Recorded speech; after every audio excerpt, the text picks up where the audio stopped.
I don't think Janet will be able to accept that offer, I began, and waited until I was sure I had everyone's attention, because we're getting married next month. Just like that, I laid it on the table. Everything was hanging out. Janet's mouth dropped open, and she looked like she was having trouble breathing. Martha was the first one to regain her composure. "Is that correct, Janet? Can I quote you on that?" Her questions were sharp and to the point. Janet nodded her head in agreement and continued to stare at me in utter shock. Martha jumped up and ran to the phone. The gray-headed agent ordered a round of drinks for everyone, while Ringo shot daggers across the table at me. I returned his stare. "Up your ass, Peckerwood," I said to myself coldly. This was one little black girl. You gray boys wouldn't get a chance to play out of a million. When Martha returned, we had a few more drinks, then got ready to go. When Janet got up and came around the table, I took her arm. I began to steer towards the door. Before I could react, a flashbulb went off in my face. I jerked my head back, but I was too late. The damage had been done. I stared angrily after the girl with the camera. "What's wrong, Mr. Jones? A man as handsome as you are shouldn't mind someone taking your picture," Martha said lightly. "Besides, I want Janet's fans to see the wonderful specimen she's managed to latch onto." Outside the club, we shook hands again. Then I managed to get Janet away and into my car. We rode in silence for a few blocks. "Why did you do that, Whoreson?" she asked slowly. "Why? I don't know why you even bothered to ask me something like that, woman, unless you were interested in making that tour with that high-paid pimp," I replied, fighting for time to get my answers together. "You don't have to call Ringo any names, Whoreson, and it sure wasn't necessary for you to go and put your foot in your mouth like that," she replied. The anger was coming now. "If you didn't like the idea, why didn't you just tell your lily-white friends that I was lying?" If I could get her on the defensive, I reasoned, I had a good chance of winning more than I had bargained for. Even though I had mentioned marriage on the spur of the moment, I was by no means a fool. I knew marriage to Janet would put me on easy street for a long time. "First of all, Whoreson, I didn't want to make a fool out of you by denying it. If you had asked me about it, I would have probably agreed to marry you anyway. But this way, you make me feel as though you're playing on me." She glanced up at me, and her eyes were filled with tears. "Playing on you, hell," I replied sharply. "Was Pretty Ringo playing on you when they tried to get you to go on that goddamn tour?" "I could have handled that myself," she explained softly. "Anyway, it's understandable. Ringo wanted to marry me, and still does, for that matter. Why shouldn't he want to go on a tour with me? He probably thinks it will help his chances out." "Marry you, my black ass. You black bitches kill me. Every time one of you gets a little bit of money and a white man looks at you, you really think he wants to marry you? Bullshit. All he wants to do is play you out of that cash." I reached over and pulled the car shade down so she could see herself in the little mirror on the back. "Look in that and tell me what you see." "No, that's all right. I'll tell you what you'll see. A black woman.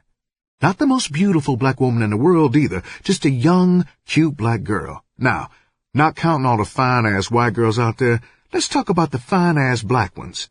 I stopped and caught my breath. Wherever Mr. Ringo sings at, you can bet money there's some pretty, not cute, but pretty, beautiful black girls in the audience listening. And some of them girls would jump out of a 10-story window just to be able to carry Mr. Ringo's shorts. Yet you don't find him taking any of them home to mama, do you? You bet your goddamn ass you don't, I stated, not giving her time to answer. I pulled up in front of my hotel and parked. "I want you to come upstairs for a minute. I got something I want to show you." Without waiting for her answer, I got out and walked towards the entrance. She followed meekly behind me. We remained silent until we got out of the elevator on the 4th floor and entered my apartment. "I don't see any difference, Whoreson, in you or Ringo. You say he wants to marry me because of my money, but I'm supposed to believe the only reason you want me is because of my just fair looks, as you put it." Sarcasm dripped from her words. "You may not know it," she continued, "but Ringo happens to be Jewish, so he knows all about being discriminated against. I happen to know he came from a poor background the same as I did." "You better damn well bet he did," I said harshly. "Let me tell you something, little mixed-up fool.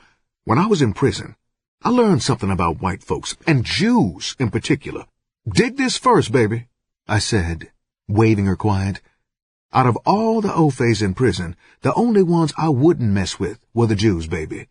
And you know why? Well, I'll tell you. A poor Jew catches damn near as much hell as a black man in his country, honey. You hear me? If he goes south, they might beat his goddamn ass if them hillbillies feel like it.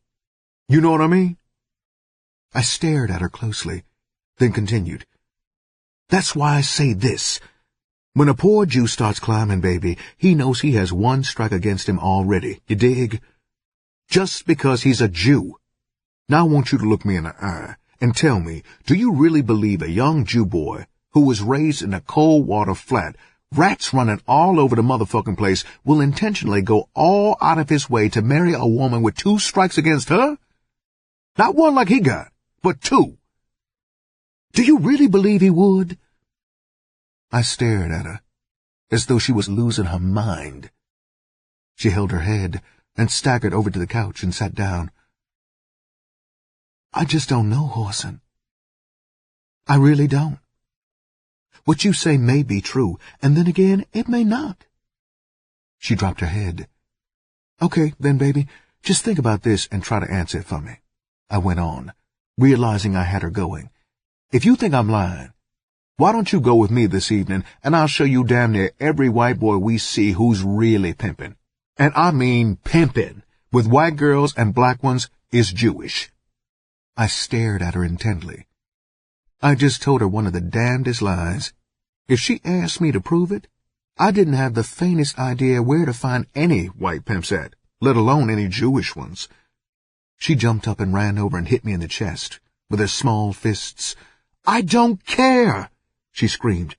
"You'll know better. All you want me for is my money, too." She was crying and screaming. I grabbed her arm and pulled her into the bedroom. I held her as I opened up the dresser drawer and removed my bank book. I pushed her on the bed and tossed it in her lap. She stared at it dumbly. "Open it, goddamn you!" I screamed. I should have got an Oscar for my acting ability. I grabbed her and opened the book, making her see where I had close to $25,000 in the bank. She stared at the figures, not really believing her own eyes. The tears stopped flowing as she tried to understand what she was seeing. She had known I had money in the bank, but by no stretch of the imagination would she have believed such a large figure. "Now do you still believe I want you just for your money?" I asked slowly. I sat down and pulled her in my arms. She was still shook up. But Whoreson," she managed to say before I interrupted. "But hell," I said and kissed her. "It's your choice now, baby. Either you want a black man, or it's really true that you done got color-struck and you won't be satisfied unless you get your own white owl." I was dealing the matter now from the bottom of the deck, and I didn't believe she was fast enough to catch on. She tried to deny it. "Whoreson, you know that ain't true." "Prove it, baby," I said flatly, and pushed her back on the bed. Before she realized it, I had her out of her blouse and was working on her skirt. I kissed her around the neck as she tried to stop my searching hands. "Please, Whoreson, please. Not like this," she managed to say. I found the zipper on her skirt and opened the button over it. With one smooth motion, I removed skirt and half-slip. She glanced down at herself surprised. I had her undressed down to her panties and bra. "Stop, Whoreson, stop!" She started to squirm, but I pinned one of her arms behind her head while lying on the other one. Without allowing her time to think, I pushed one side of her bra up and stared down at her one small breast. Quickly, I covered it with my mouth, slowly releasing her arm as I felt her struggle cease. "Please, Whoreson, please. Don't do this to me." Not like this." Her pleading was in vain. I could feel her hand on the back of my head as I slowly ran my tongue around her tiny nipple, making it harden. Her breathing became louder and louder. I removed her pants slowly, kissing her navel as I went down. She tried to close her legs, but it was only her last resort against the inevitable. When I mounted her, I had to force an entry because of her tightness. She cried out in pain. I kissed the salty teardrops from her eyelids as the wonderful discovery of her virginity dawned on me. Later, I made love to her slowly and tenderly, helping her over her awkwardness until she finally realized the beauty of lovemaking. She lay in my arms, cuddled up tightly, happy and satisfied. As I lay back and stared at the ceiling, a feeling of tenderness came over me. For once in my life, I knew the meaning of the word love.